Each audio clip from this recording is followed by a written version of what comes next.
All right, welcome to another edition of the Above the Bridge podcast. I'm your host, Thaddeus. This is episode 57. Shout out to our sponsors. First up, we have Defend Hawaii. If you go to defendhawaii.com, log on to their website, figure out what you want. Upon purchase, use promo code ATBPOD and you'll receive 15% off your entire purchase order. Defendhawaii.com. Also, if you go to irepdetailsupply.com, it's good for if you have anything you want to use to detail your car or ride, waxes, soaps, whatever. Go to irepdetailsupply.com. Same thing, promo code ADBPOD upon checkout. You receive 15% off your entire purchase order. Go check them out. Last but not least, I have Hawaii Candy Factory. If you go to their website, they have a bunch of crazy different candies, lihimui gushers, a bunch of anything you can think of. They made it. So go check them out. HawaiiCandyFactory.com. Same thing. ATB pod upon checkout. You'll receive 10% off your entire purchase order. All right. So this week, my guest is somebody I've been following for a while. I'm kind of stoked to have him on. I got a lot of friends that are down for this guy and follow him on Instagram. He's Hawaii's only on Instagram. His name is Chef KALE. What's up, brother? What's up, brother Ted? Thank you for having me, cuz. Appreciate you, bro. Automatic. Thank you for coming on. When I first heard about you was from my friend Mark. He owns I No Care, and for my birthday, I No Care Mark. That's the guy. He gave me this knife for my birthday, and he said, "Oh, you gotta check this guy out, and maybe eventually get you on the podcast." I'm like, okay. For one thing, this knife is probably the best knife I own. It's basically a scalpel with a handle blade, and be careful with it. She's sharp. Yeah. It's the design on it is sick too, bruh. And Hawaiian local boy Shane Molina did that artwork from Big Island. Shout out. Yeah, local boy, bro. Yeah, beautiful art, bro. Beautiful art. Unreal. But so I started watching your Instagram, and it's been fun, bro. You put a lot of fun content out there, and I think I was explaining to you earlier. It's kind of hard to put yourself out there. You know what I mean? Yeah, it is. It's been a fun ride. Just being stupid on Instagram, pretty much. You know, kind. And eating good as we do it, but whatever. Seems to be working. So yeah. So basically, your Instagram and your channel is about fishing and cooking and kind of like that lifestyle. Huh? Yeah. Well, so actually, initially, what it was my background is insurance. So so I made some money doing insurance, and I was actually trying to brand it through Instagram. Never worked. It's impossible. No, because insurance is so boring, right? Yeah. So I was known as Hawaii's only insurance fisherman. So I was like trying to brand like I'm the only insurance guy that fishes. Like it's just for a fun little take on things. So I had the name Hawaii's only insurance fisherman. And then what I would do is I would post like, oh, save 10% on your car insurance. Go give me a call. You know, that kind of stuff. Yeah. But nobody would ever click it. Nobody would ever respond. So what I started doing was I started posting pictures of fish, which is like my passion or my hobby.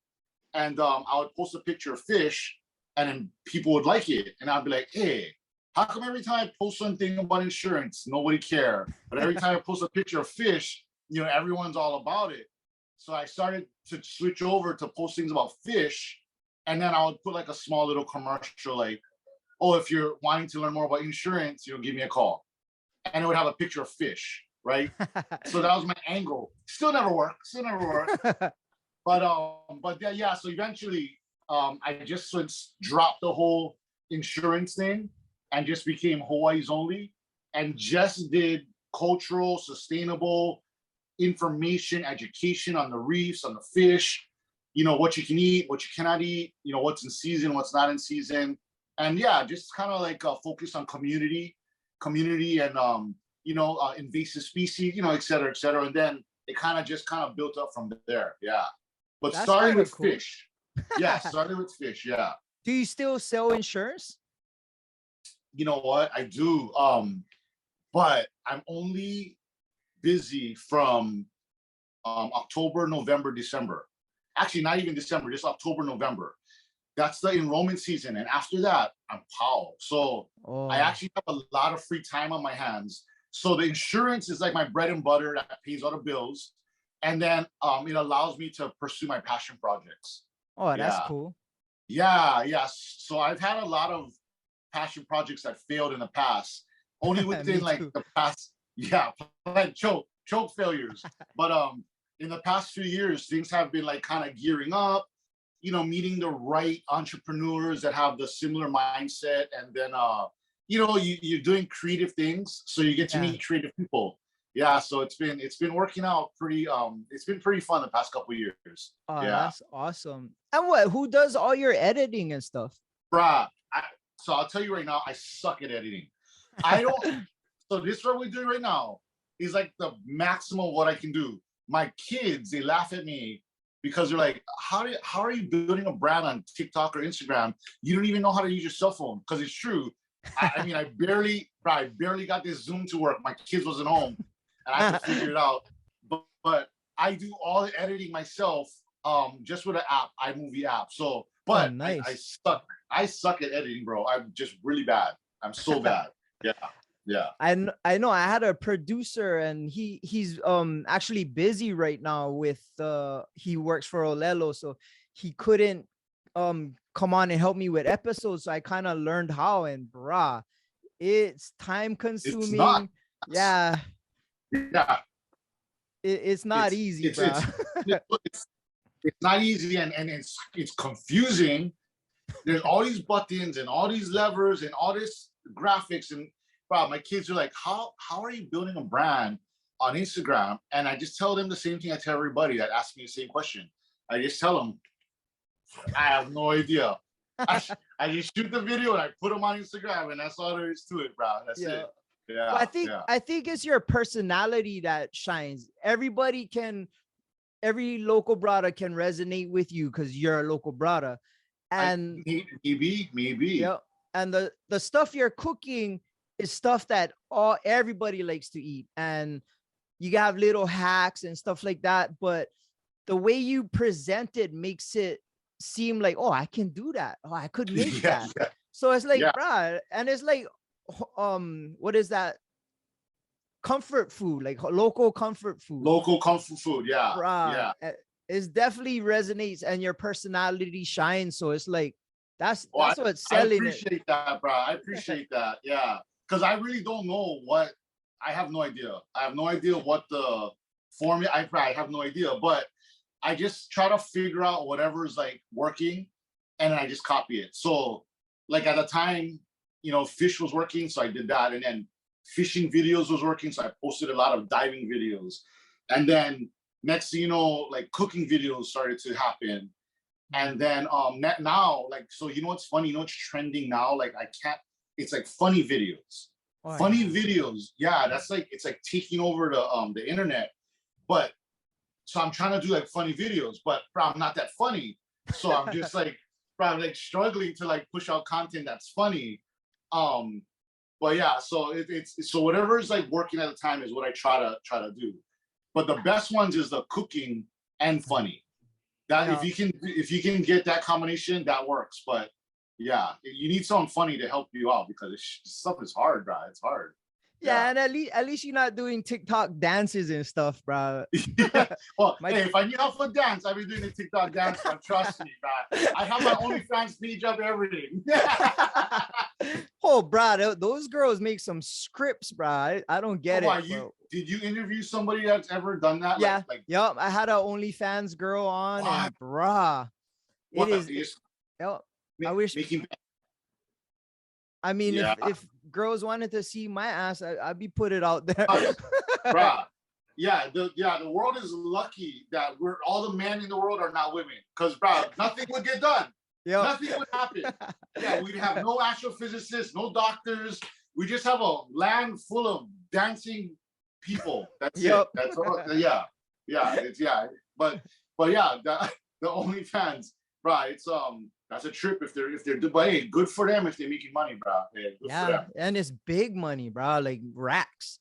They pull in Yeah, racks every month. It's like, wow, how would you that's not do that? You know what I mean? I mean, that's crazy, bro. That's if you crazy. could do it tasteful too, or you're not showing everything, more power to you.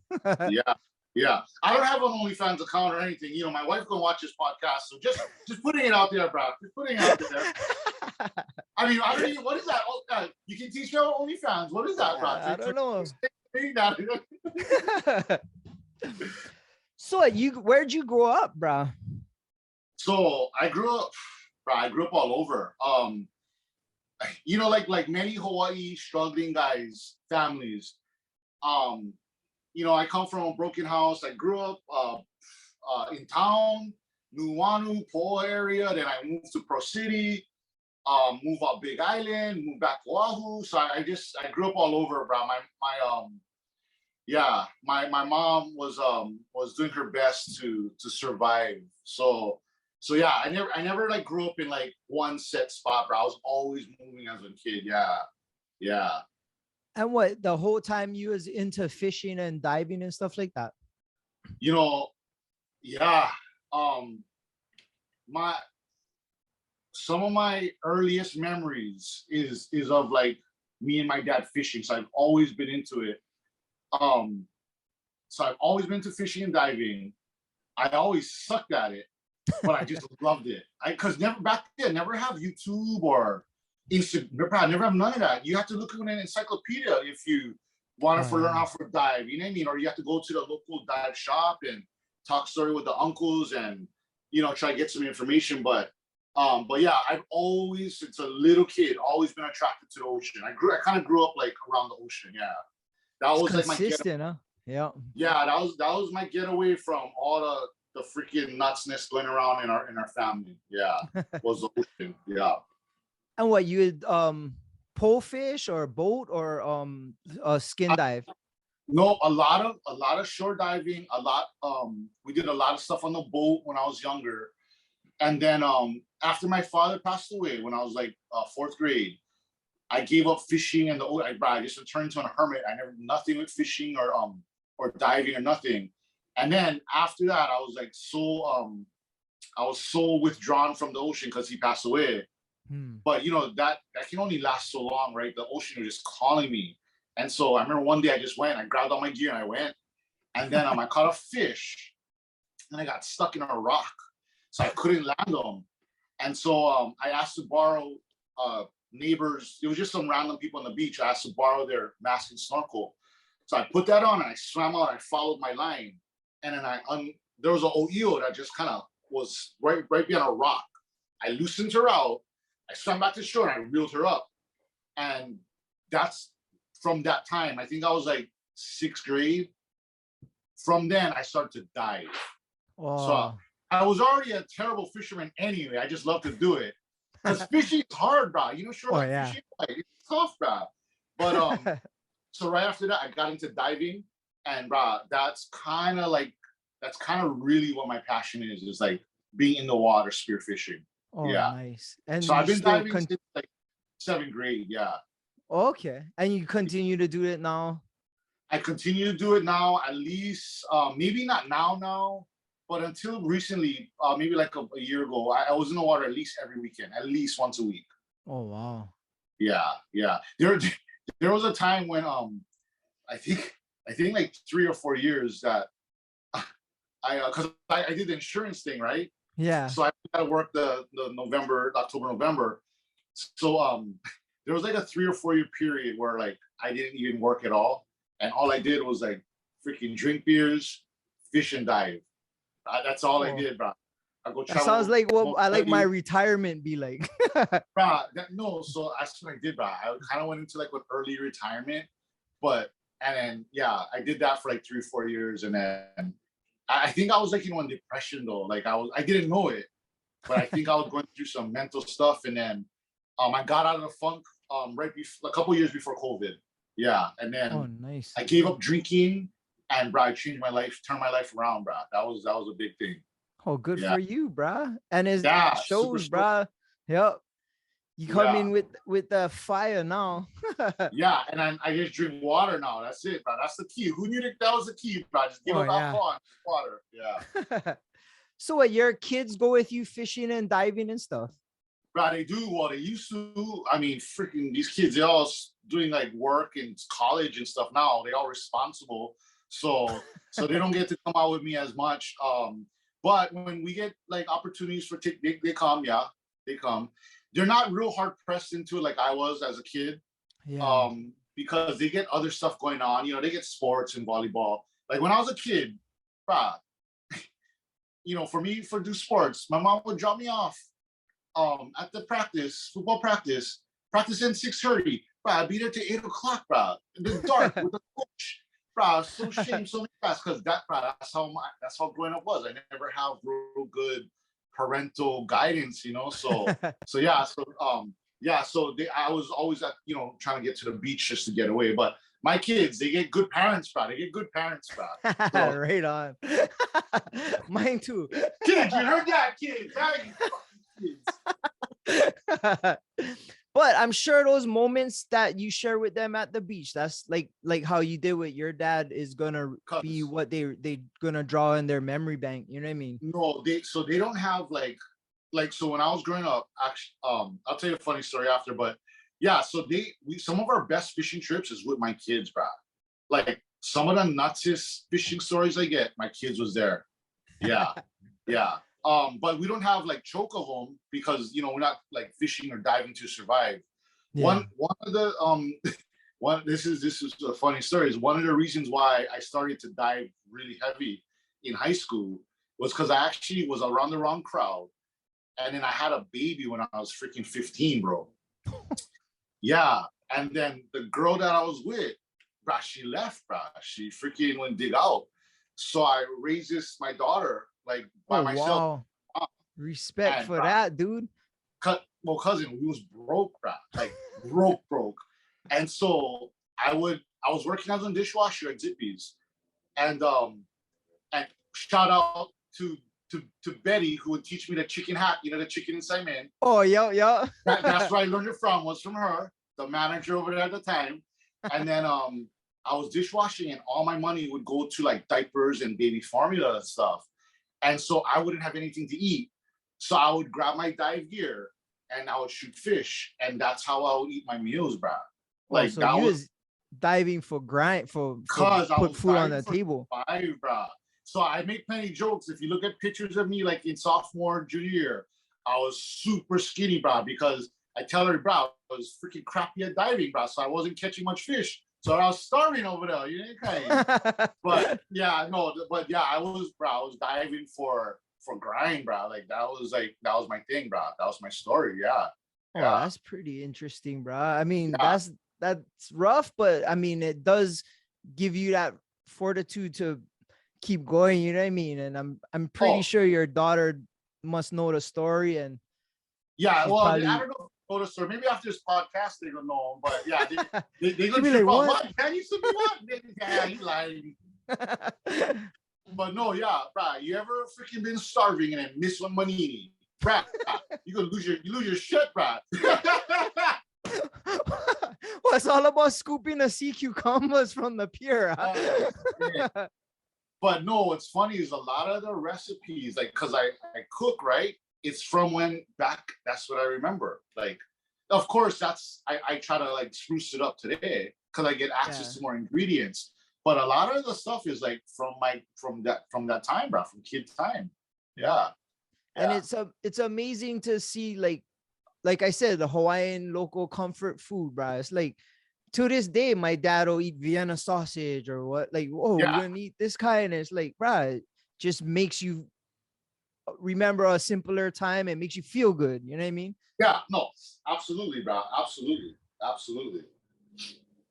So doing this stuffs on Instagram, I'm sure you're getting more notice and people coming up to you and stuff. How has it been? Are you becoming more of a little local celebrity?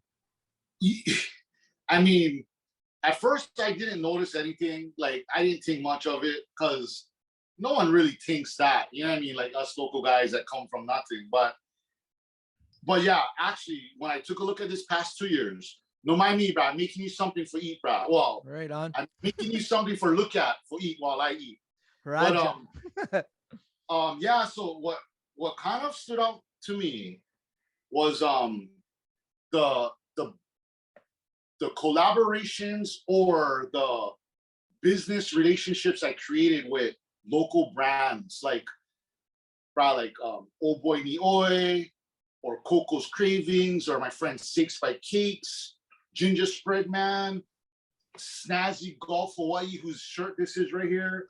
So like what I look back and I've been blessed to like hook up with all these like-minded local entrepreneurs.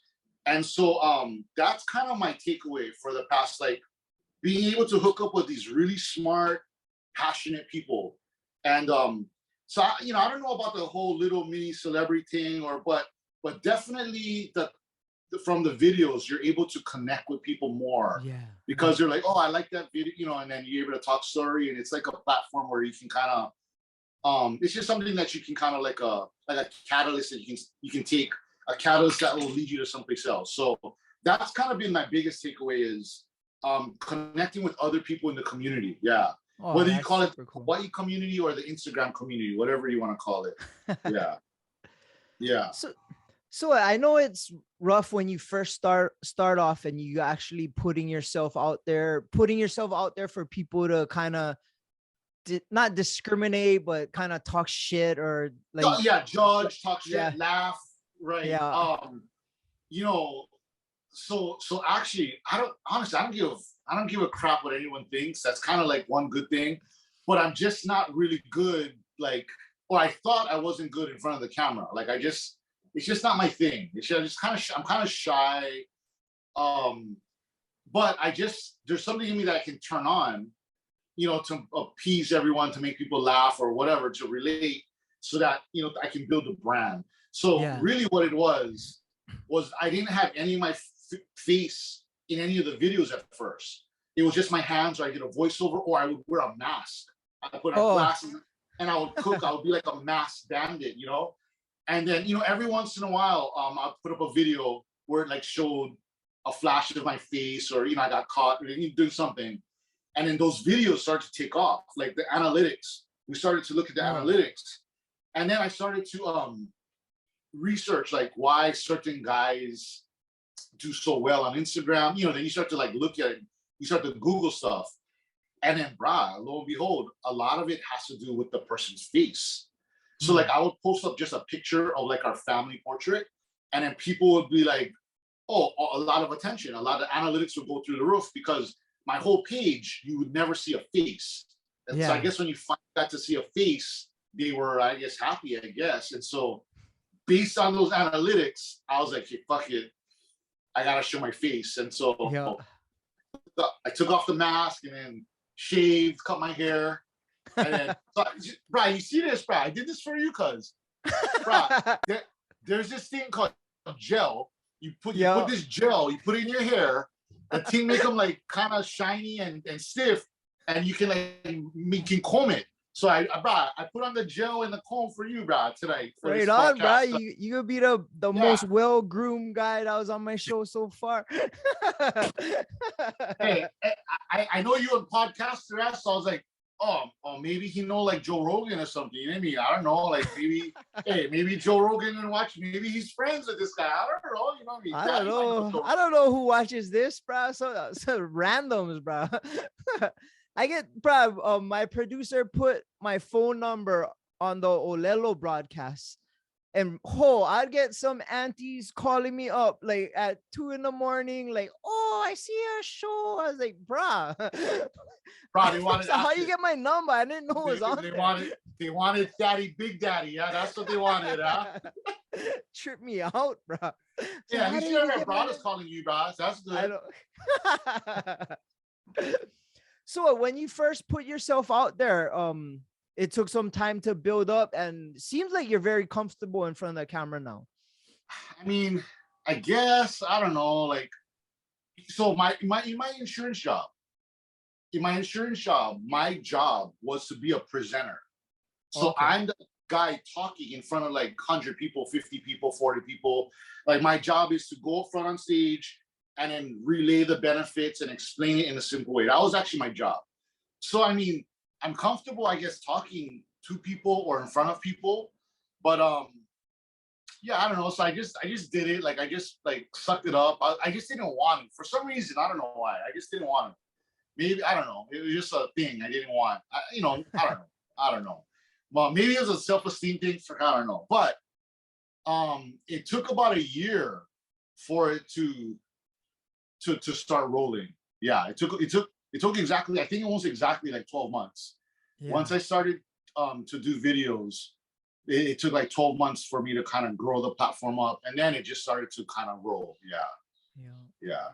And it's consistency is kind of the key, right? The more consistent you are, the bigger the audience and stuff comes. Yeah, frick. Yeah, I don't know. Honestly, I don't know. Shoot. It helped that I had a couple videos that kind of went like mini viral. It didn't go like viral, but I strung together about like 5 or 6 videos that kind of went mini viral. One of them was my son. He was super young at the time. And then I was teaching him how to catch the he'e. So I never helped him. I was just videoing. And then he'll poke him, he'll grab him. He's like wrestling this thing and he's biting it. Oh, and nice. That thing went like mini viral, and then it boosted up, your followers, right? And then I started to make these cooking videos. I made 4, and I hired an editor. That was kind of like a younger editor, like an apprentice. She had a good rate, right? I need something I could afford. She ended up getting picked up a job in LA. She's doing really well for herself from what I hear. That's awesome. Yeah, she's no longer that same rate. She's like charging big bucks now. But at the time, she was fresh out of college. I picked her up. We did 4 shoots together, and so at that time when we did that was right after the taco the Hey video, and then like remember like Hungry Hawaiian and yeah. They started to like repost, so then that gave a little bit of boost in the followers, and then. So I don't know really if it's the consistency. Now I do consistent videos every day, pretty much. So I guess that helps to keep the following, but definitely helps if you can get like one video to kind of like get shared with everyone. Yeah. How hard is it to be able to make content that frequent, like every day? That's a lot of work, bro. So it depends on the extent of the video. So nowadays.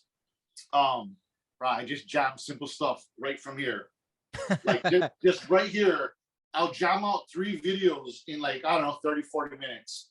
And then, because what I kind of found out a little bit was like local people, like you said, they want that comfort food, the simple stuff.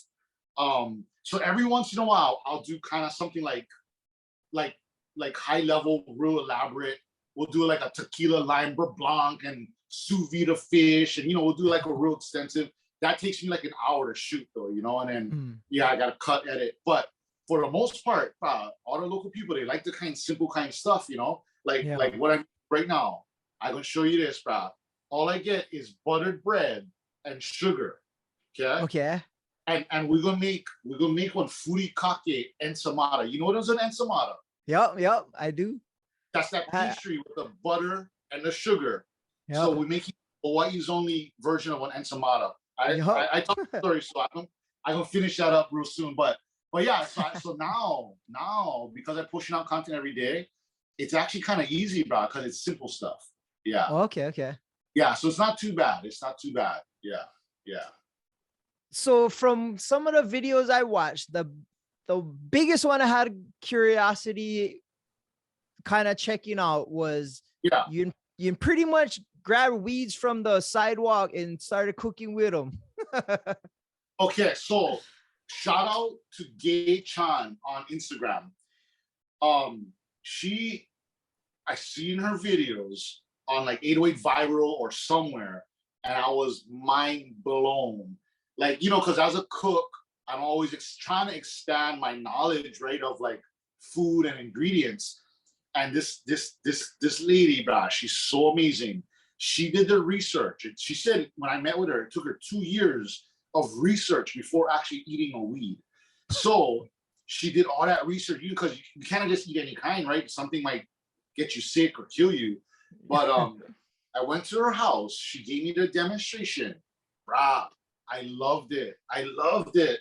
Come to find out, so she gave me the class. I was taking notes, took pictures. So this is porterhouse weed. This is amaranth. This is pepper weed. You know the tree leaf clovers? Yeah. That's called oxalis. I didn't know this, but they have a bigger version of those 3-leaf clovers, and you eat it, bruh. It tastes like lemon, like citrus. Oh wow. So, bruh, it's wild and it's delicious. And so I took that class. We met, and then I came home, and bruh, I took a look around my garden, not my garden, but my yard, bruh. Right by my mailbox in the sidewalk, I get pepper plant growing. So we picked some of that. And then in the back of my yard, I get amaranth growing. So we picked some of that, and then we would steam the papillo.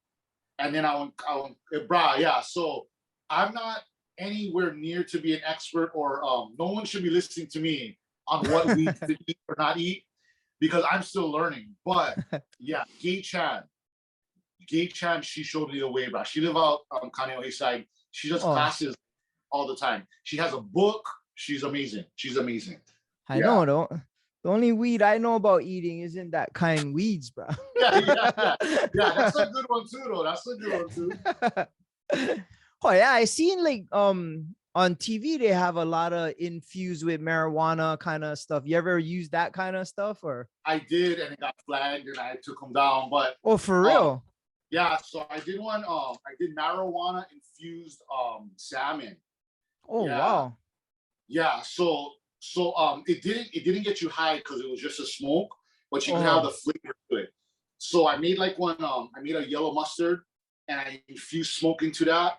And then I actually took the salmon, I cured it, and then I put it on box, and I smoked it with pakalolo, and I let it sit in there, and it had like a pakalolo flavor. You didn't get high from it though, but yeah, that's pretty cool. That must have tasted good though, huh?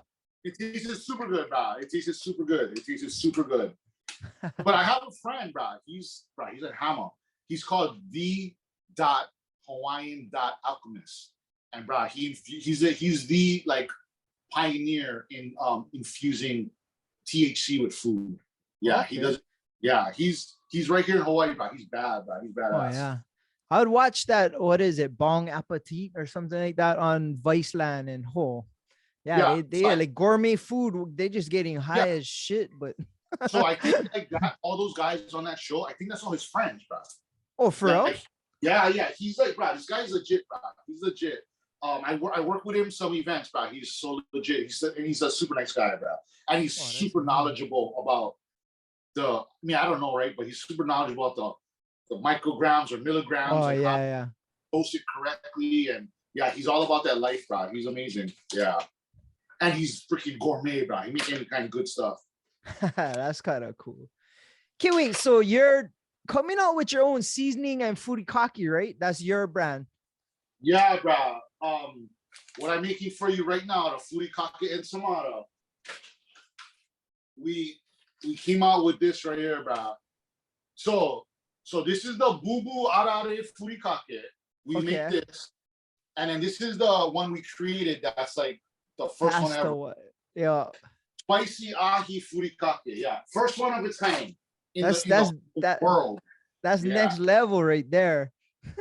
I mean, it's all right. It's all right. Now I like it, but yeah, it's definitely worth a try. It's definitely worth a try. And what, you bet you sell that on your website or something? I sell everything on the website. Yup. Okay. So the furikake and all my knives is on the website. Oh wow! So you came up with that furikake recipe yourself, and then kind of started manufacturing it. Yeah. So I was sitting down and I was like, okay, we can sell whatever, right? But I'm not going to enter into the poke bowl world. I don't like enter into the spicy, like chili pepper water, because I get all friends who do that already. So I don't like compete with nobody, right? Yeah. chili pepper water. That's something you grew up with, like grandma's chili pepper water or uncle's chili pepper water. No matter how good your chili pepper water is, never going to be as good as grandma's or uncle's. You know what I mean? Oh, That you yeah. grew up. That's just one of those things, right? Nostalgic items, right? So Yeah. I never like enter into that market because one, it's competitive, and two, you got to refrigerate them. So I kept for almost 1 year, bro. I was like, what can we sell that's dry? You can put it on the shelf, and then you don't need to worry about them. You don't need to worry about refrigeration. You don't need to. And so, a real good friend of mine, like, he came out with, oh, do French fry seasoning. And I said, French fry seasoning? He goes, yeah. Furikake French fry seasoning. I was like, oh, bro, that's it. You're a genius.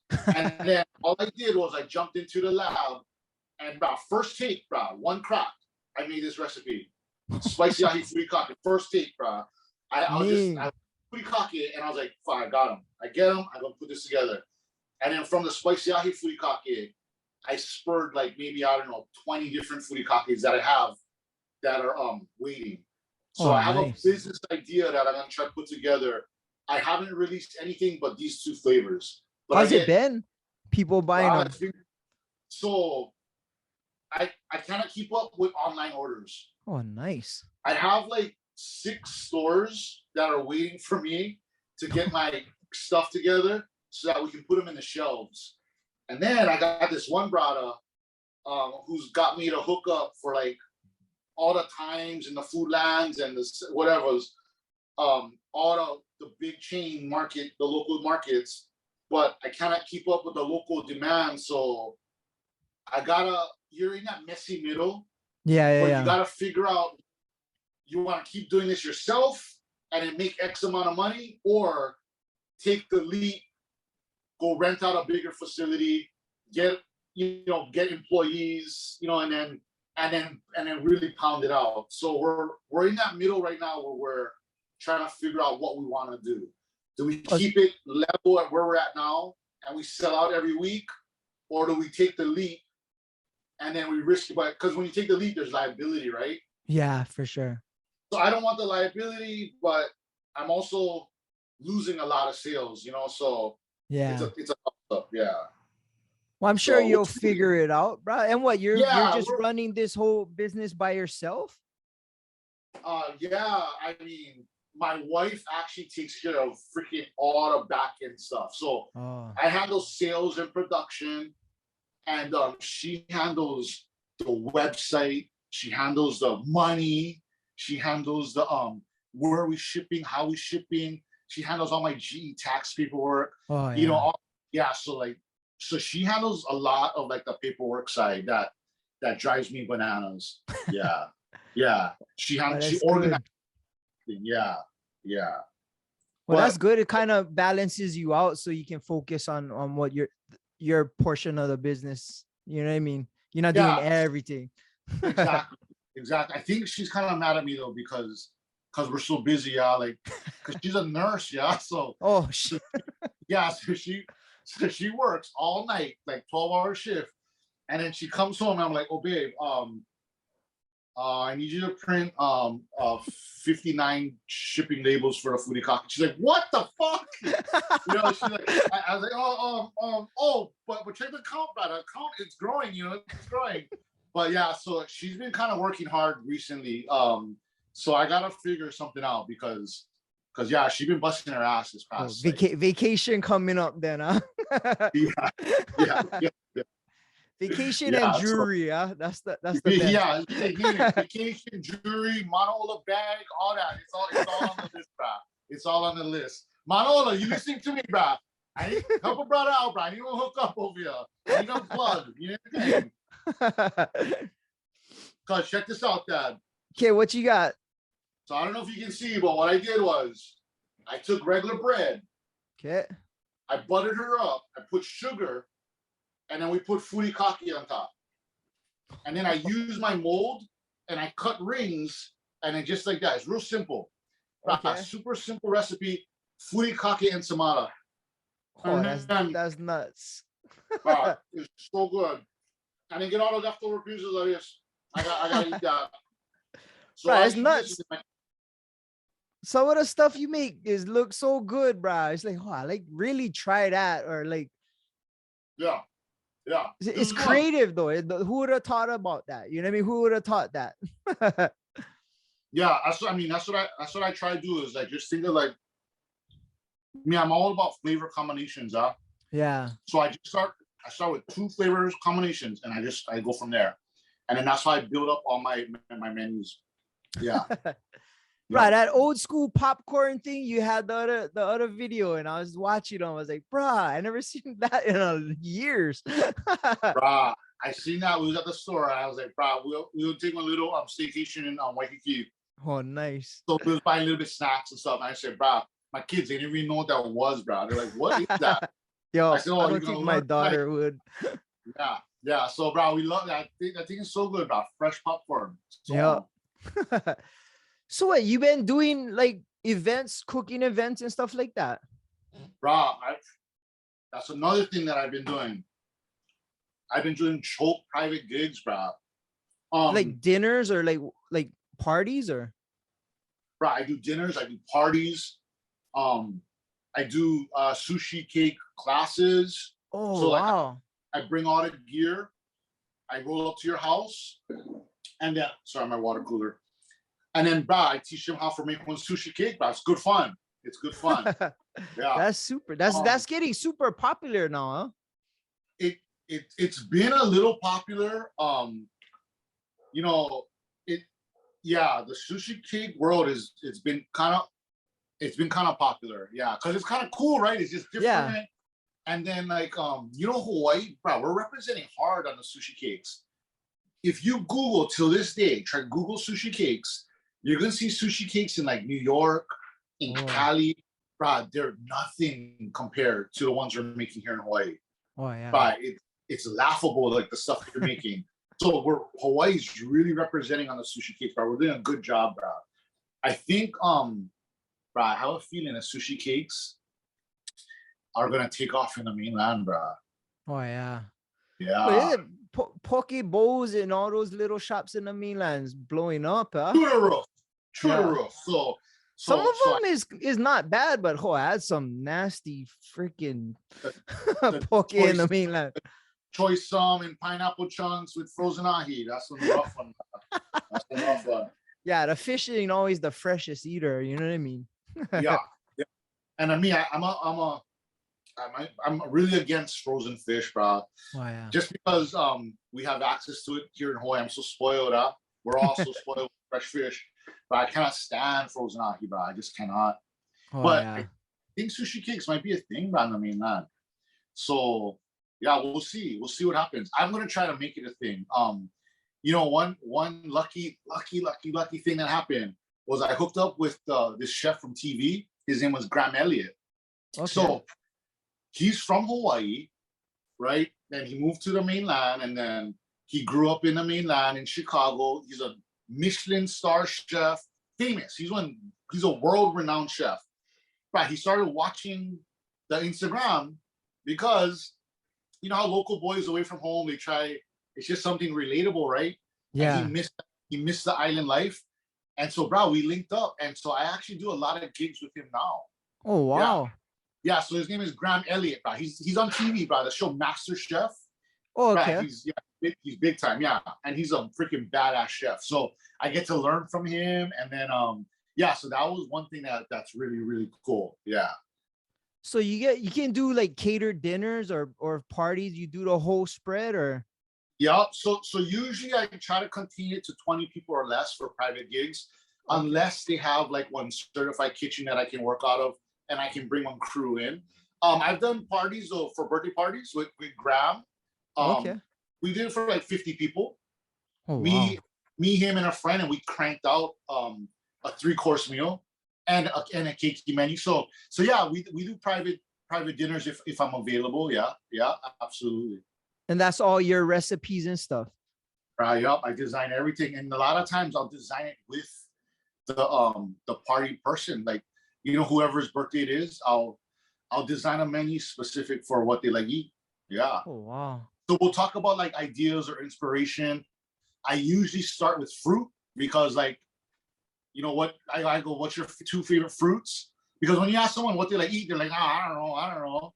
So I start with the two fruits. I said, do you like, you know, are you a beef or seafood kind of person? You like Italian, you like Japanese?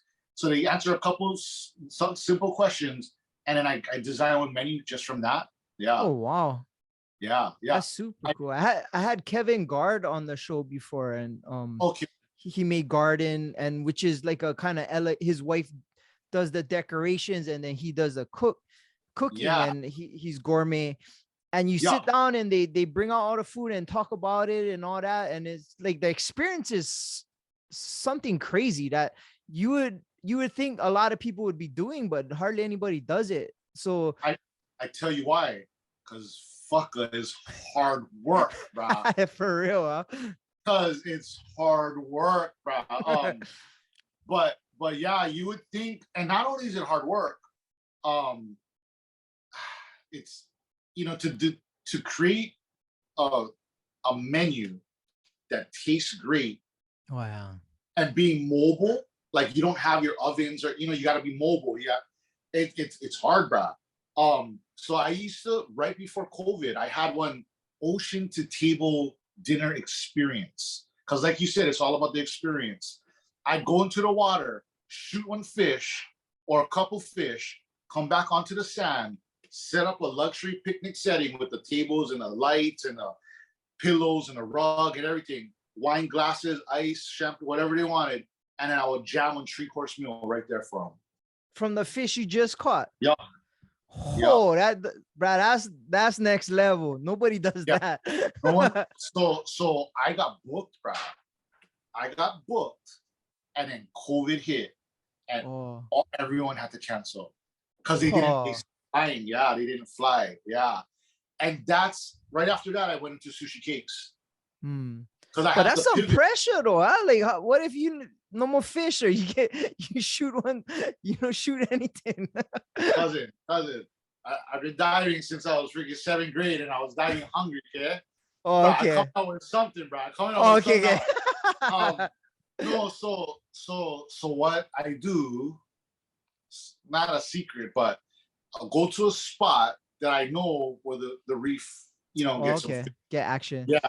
Yeah, and then worst case scenario, I can shoot hagi.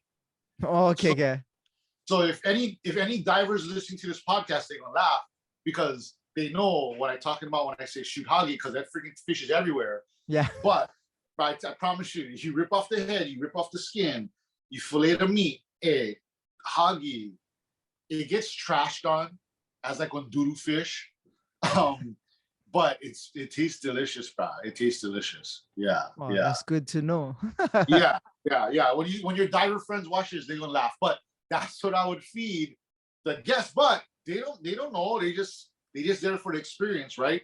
And when you eat it, it tastes good. So that's all they care about. So yeah. Oh, that's super cool. That's a next level setup, bro. Like they waiting for you on shore, and you coming out with your dive bag and straight cooking right there. The way it evolved too was I'd be like, "What? Do you want to come watch?"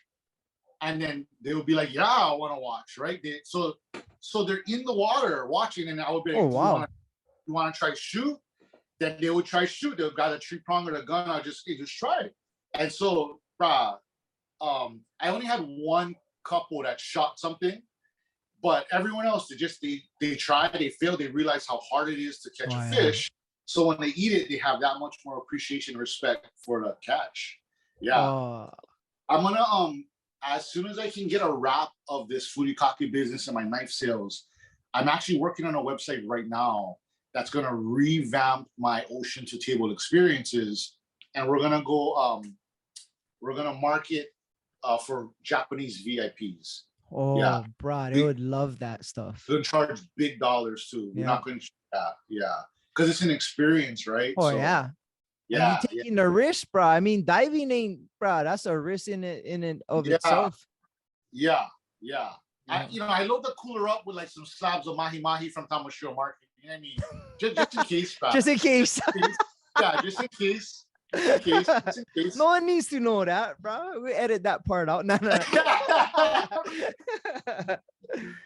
Oh, that's an interesting concept, bro. I have never heard of that. That's Yeah, pretty cool. And yeah, like, oh, you have a nice experience on the beach. Like it doesn't yeah. get fresher than right out the ocean. You know what I mean? But some of the dinners I used to put on before, bruh, sun is setting, freaking 3-course meal. They eating, they drinking, bruh. Then the sun sets, they taking their pictures, they got music going, I get tea lights, bruh. Then the sun kind of goes down. I clean up all my food stuff, but I let them relax on the tea, bruh. And then, bruh, guarantee making babies that night. Oh, guarantee, 100%. Bruh. I'm a godfather of at least 10 kids right now as we speak. Guarantee. Gary's Oh, no bruh, bears. it's one nuts. It's a nice experience, bruh. It's a intense, beautiful, bruh. It's a really good experience. Like it's a game changer. Yeah, it's a game Wow. changer. Yeah. Well, that's something to look forward to, bro. Seems like Yeah. you got a hustle in multiple aspects of the game. Like that's kind of reputable. Like in this day and age, everybody got a hustle. You know what I mean? You know what it was? It's COVID, bruh. Yeah. COVID forced us to pivot. Oh, All yeah. the entrepreneurs had to pivot.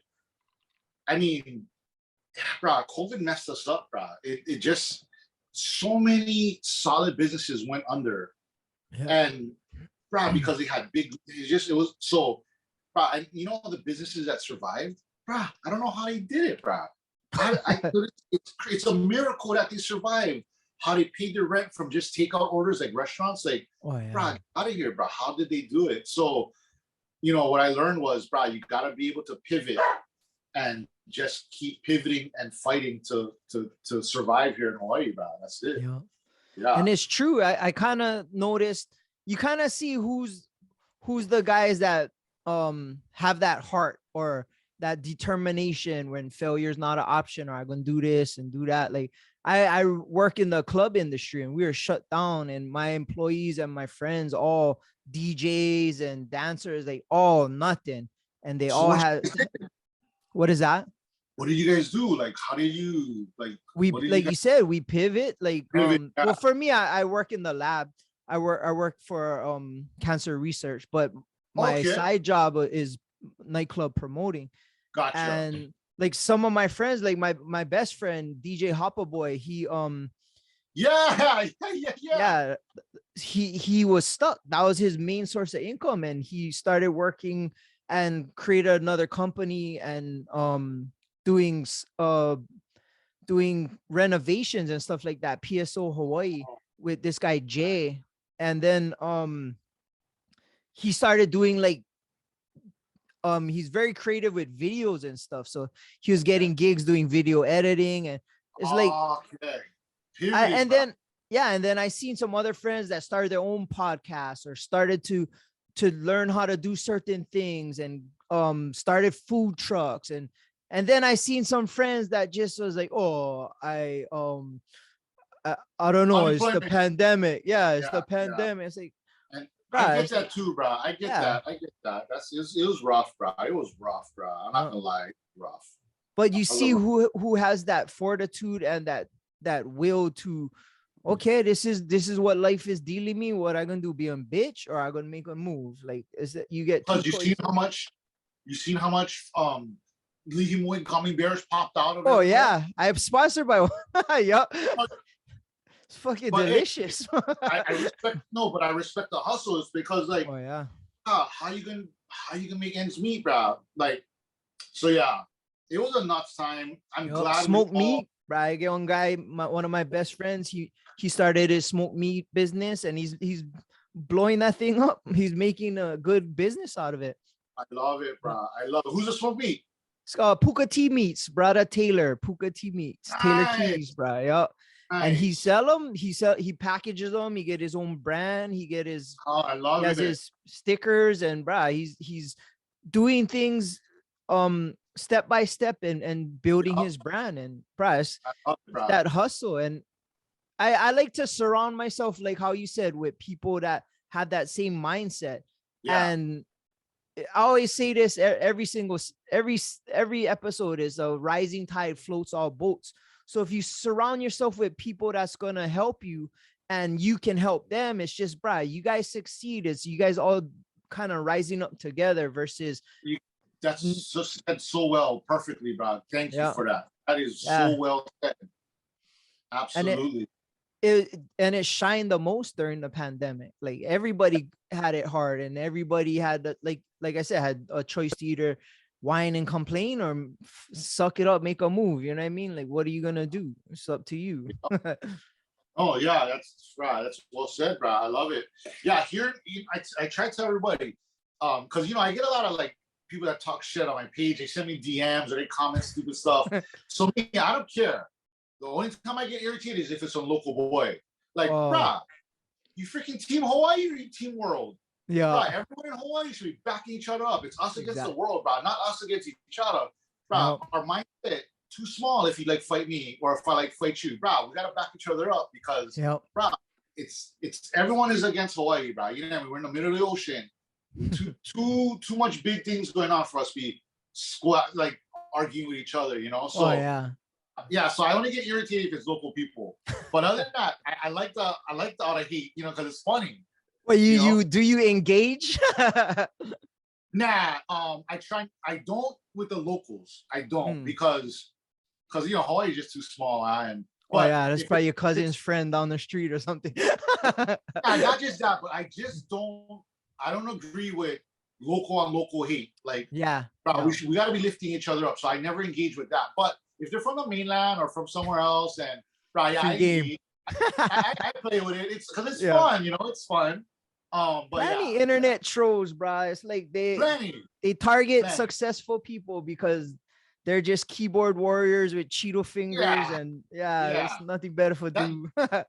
That's why, like now, before when it was like fresh, I would get irritated, but now I think it's super freaking hilarious, bro. Yeah, it's like this is really funny, But I don't like the local ones. I don't get me irritated because like I don't feel like locals should be fighting with locals, bro. Like bro. And it's true. Like I kind of feel the same way Hawaii against the world, but in an aspect where we have something that the world doesn't have commonly, which is aloha. So if that's ever going to spread throughout the world, it has to start here. And if we kind of get it together here, then it's not going to happen. Yeah, and it's got to start here. It's got to start with us. Absolutely, 100%. Yeah. That's nuts. So you do engage. Sometimes I do too, bro. Like people talk shit, and most times it's like just you look, they get like 3 followers, and they're just hating life, bro. You know what's nuts? Or they talking shit, and they get like kids and stuff. And I was like, bro, you get time for talk shit to me? Go make your kids dinner or something. So I get one video. I never post them, but the video was about this, exactly what we're talking about. And I just do this. Keep scrolling, you fucker. Just keep scrolling. No need comment. No need. Just keep scrolling, bro. Just keep scrolling. Simple, bro. Simple. Yeah. It takes a little bit of discipline too, because local syndrome. Like, what you said, bro? Like, like you like say something bad, but it's like when you're kind of putting yourself out there, you're putting yourself out for the risk of people making trouble, or it's like, I mean, just that's how people are, no matter what, you know what I mean? Absolutely. And I always say, you're not doing something right if you know more haters, kind of. Yeah, absolutely. Absolutely. I agree 100%. Cat Williams had a real funny sketch on that. It was like, if you don't have, if you have 14 haters, you better figure out how to get to 16 before the summertime comes. Like, if you don't have haters, you're not doing it right. Yeah. So, so it's all good. It's all fun, bro. I love it, bro. I do. Yeah. So what in the future, like, where do you see yourself taking this brand, and like, what are kind of more your long-term goals? Long-term goals so actually not even long-term, short-term. I like retire, bro. But the reason why we started I wrote out a business plan, and the number one goal, because I don't want to get sidetracked with the furikake and the knives. That all helps. It's only a small sliver of the business.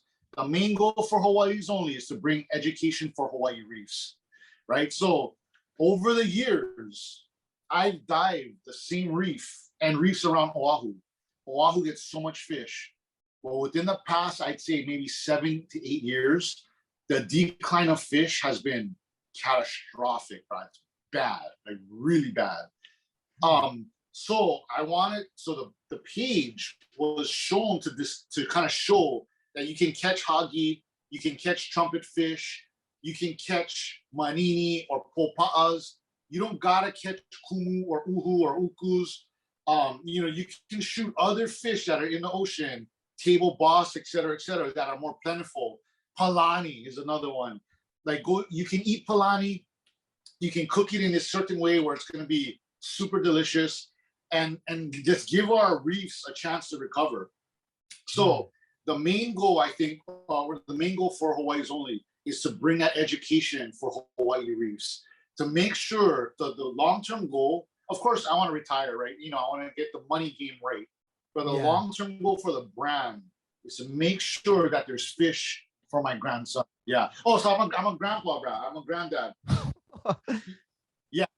So you still look young, bro.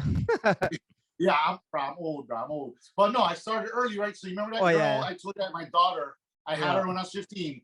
She's 24 now. So she had one son a couple years back. And so, I gave him a grandson. And so, when he was born, I wanted to make sure to get fish for him, Yeah. So I started right around the time I started my YouTube videos and I started all my fishing stuffs. Yeah. Wow, that's amazing. And how bad has the reefs been now? Like you said, it's getting bad, but like what's destroying it? What's destroying the reefs?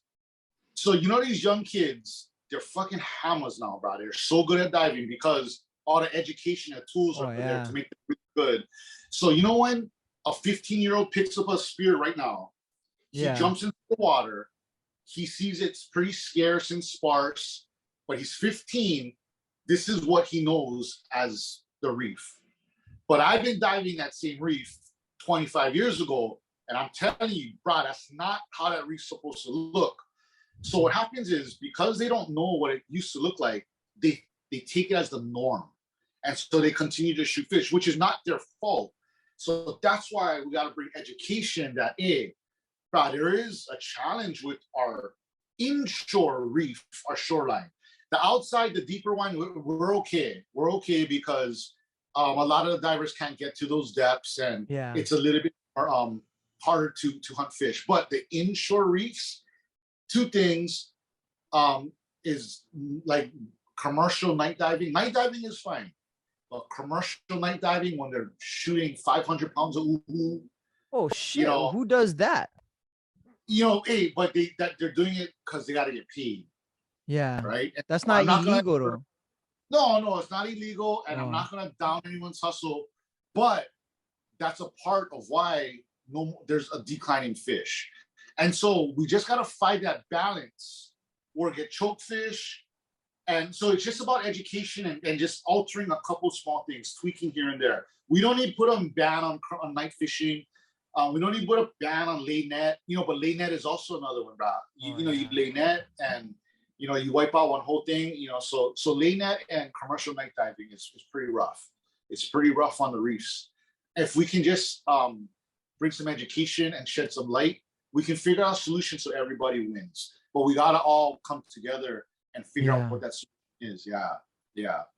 Wow. Well, that's a kind of an awesome goal to have to help. I mean, like you said, it's not just for you, it's for your kids, and it's just for the whole island, to be honest. Yeah. One thing that's really good, I know divers are going to hate this idea, but I think we're there. So Waikiki opens up every other year. So 1 year it's closed. The reef structure around Waikiki, it's so alive. If you dive there on an off year, I'm telling you, because I've done it, I scout the grounds. I know Waikiki really, really well, the reef. I'm not even gonna lie. You dive in an off year, there's fish that'll blow your mind. I'm talking eels and mois and moo and uhus and kumus. It's loaded. And once January comes, January 1st, there's 500 divers in the water with the intent to kill, and all the fish just disappear, or they're scared. So Waikiki is proof that closing off for 1 year works. Now all we gotta do is implement that, right? So you gotta like figure out a way where, okay, maybe Waikiki is closed this year, and then rotate. Ala Moana is open, then Kakako is closed, and Sand Island is open, and so is closed, and you just keep going doing, so that way when it opens up, 500 divers don't bum rush Waikiki. Oh yeah. Because right, so you could say, okay, so and so 1 through 5 is open. So now instead of 500 bombing one area, now they can spread out between the 5 areas, and then there'll be fish for everybody, and there'll be fish all year round. So that's something that I think I would love to like pursue and see what the community has to say about that. Because I think it's time we gotta really like start figuring this out. Yeah. And once the reef dies, it's hard to bring it back, right? Yeah, it's not. It's not. I mean, well, if it's completely our Oahu reefs are so lively. There's so much activity that if you were to just leave it for 3 months, that's gonna make the world of a difference. Just 3 months. So even if we didn't close it for the whole year, 3 months makes a huge difference. Just everything comes back, everything. Yeah. But if you could do a year, that would be better. But there's a solution out there that's not like extreme. Yeah. There's a solution out there. We just gotta get the right people in the right position with the right ideas. Yeah. You gotta go tell BJ when he turns governor. Yeah, absolutely, bro. I'm rooting for him so badly, bro. I think Hawaii needs that, bro. Hawaii needs it. Hawaii needs it. Absolutely. Yeah. That's nuts, bro. And I mean, that's what Hawaii is known for, is our fish and our reef. And right, we cannot take it for granted. And like you said, it's like you want your grandkids to enjoy it, and they won't, bro. Like you said, from when you were diving at a young age to how it is now, it's a huge difference. And it's sad, bro. That's sad. And I dive a spot that's only really diveable 3 months out of the year. So remember I said, even if you don't dive one spot for 3 months, everything comes back. So the spot we dive, it's really rough. There's always wind. So it's pretty much undiveable the whole year, except during 3 months. And so that 3 months, we go there, pick whatever we want, responsibly, and we dive. And it's been like that forever. And then recently, like the past 5 to 7 years, I dived that spot, and I'm like, what the crap is going on? Like, everything's gone, and it's like nuts. And so that means people are either figuring out a way to dive it when it's undiveable. They're either scuba, or they're just fucking manning up and just charging them when it's freaking nuts up there. But yeah, or laying net, something. I don't know what's going on, but yeah, my spot that I dive, it's been like that forever, except these past like 5 to 6. It's been a real big decline. Yeah. I wonder if it's like how it is with hikes and like certain beaches with geotagging. Like now these people are geotagging certain areas, and now everybody's starting to find out about. I mean, growing up in Kaneohe, I would go Kailua Beach or Kalamas and would have 3 people on the sand with McDonald trays body surfing. Now you go over there, look, castles look like freaking Ala Moana, and it's like, how do these people even know how to get here? And it's because of Instagram geotagging and all that. It's like people starting to know. That's definitely one for sure, absolutely. And then the other, it's just we're in the world of communication, right? Instagram and Facebook and Twitter, we're just in that world. Nothing is secret anymore, right? So it's like, so if it's not a geotag, it's like a call or a text or a picture. Take this, you go up this, and then you go here. So definitely we're in the world of, so it's that, it's for sure. That's how it is. Like, say you shooting fish, I'm like, where you shot that? I was like, zombies outside the kind. And tell my friend Jaren who dies, by zombies, and then he tell his friend, next thing you know, get 12 new divers over there. So Alan Davis was one of my go-to spots. There would be maybe one photographer taking pictures of a model when we get there. Now you go there, I'm not even joking, there's hundreds of people. Like, photo shoot action over there. No, not even photo shoot. Like with their coolers, beers, tents. It's a zoo, bro. So for me, bro, I get so irritated. Me I don't too. even go out on a weekend. I don't go dive, bro. I cannot. I get all nuts, bro. I lose it. I wait till Monday through Thursday, and that's when I dive or go to the beach. I can't handle, bro. Yeah. It just breaks my heart, bro. It does, bro. Even Lani Kai, you can't even drive in there now. It's nuts. Or like, yeah, like Kalama's really kind of blew me away because growing up, we'd go steal McDonald's trays, go body surf all day with one duck foot on Churchill, and it'd be like that was our thing, and nobody would be there, and that was our playtime for hours. And now it's like, it's like all I want to. It's sad. I always complain, and everybody's like, "Oh, you always talk about that." I was like, well, "You don't know," you know what I mean? Like, yeah, right. No, because we're getting pushed out. We're getting pushed out, and 98% of people there, they're from out of town, bro. Yeah, it's like it's a tough one, bro. It's a tough one. It's a tough. That's for another episode, bro. Yeah. You don't get me started, bro. I get like 20 Instagram models taking pictures at the beach, and they're not even enjoying the beach, but they're too interested in showing all their friends that they stay at the beach, that they're not even having fun. Bro, I feel you, bro. I feel you, bro. I'm passionate about that too. Yeah. It's heartbreaking, bro. Shoot, well, we've been going for over an hour, bro, and I feel like I could talk to you for another 3 more hours, but we definitely will save it for another episode. I definitely have you back.